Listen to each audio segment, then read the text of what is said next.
শীতের চাদরে ঢাকতে শুরু করেছে রাজধানী সহ সারা দেশ।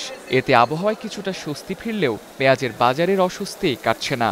মৌসুম শেষে বাজারে যোগান কমার অজুহাতে কয়েক সপ্তাহ যাবৎ খুচরা থেকে পাইকারি সব পর্যায়ে পেঁয়াজের দাম ঊর্ধ্বমুখী।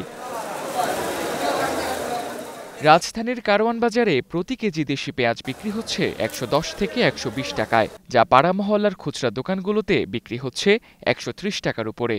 মধ্যম ও নিম্ন আয়ের ক্রেতাদের অভিযোগ, মধ্যস্বত্বভোগীদের জন্য বাজারে অস্থিরতা। সিন্ডিকেটের মতো একটা কিছু হয়ে যাচ্ছে। পেঁয়াজের দামটা তো এত বাড়ার কথা, কারণ এখন সিজন টাইম। আমরা যে গরিব মানুষ, আমরা অনেক কিনাকাটা খাওয়ান লাগে, অনেক জায়গা কিনা 5 কেজি, অনেক জায়গা কিনে 1 কেজি, বুঝছেন, অনেক তো কিছু করার নাই। কারওয়ান বাজারের পাইকাররা বলছেন, নতুন পেঁয়াজ বাজারে না আসা পর্যন্ত বাজার নিয়ন্ত্রণে আনা যাবে না। সিন্ডিকেট, ফল্লাগেট, এটা হলো হাউ কথা।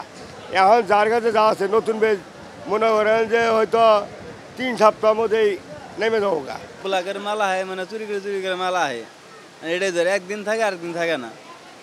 এই জন্য দেশি বেশির দামটা একটু বেশি উঠে গেছে। যেমন তো নতুন পেঁয়াজের সিজন না আসবে, তোমার দামের কমার চিন্তা করতে হবে না। অন্যদিকে পেঁয়াজের অন্যতম পাইকারি বাজার ঢাকার শ্যামবাজারেও একই চিত্র।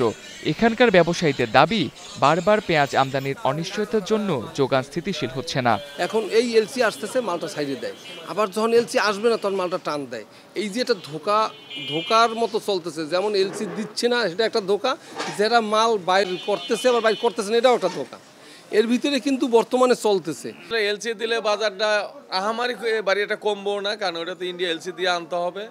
তবে বাংলাদেশের পেঁয়াজ অতটা আর বাড়তেও আছে না, আর ওই আহামারি কমার কোনো লক্ষ্য নেই। ইন্ডিয়ান না আসলেও কমবে না, ইন্ডিয়ান আসলেও তেমন একটা কমবে না। বিক্রেতারা মনে করছেন, সাময়িক ঘাটতি পূরণে এখন পেঁয়াজ আমদানি হলেও বাজারে খুব একটা প্রভাব পড়বে না, বরং ক্ষতির মুখে পড়ার সম্ভাবনা নতুন মৌসুমের পেঁয়াজ চাষিদের।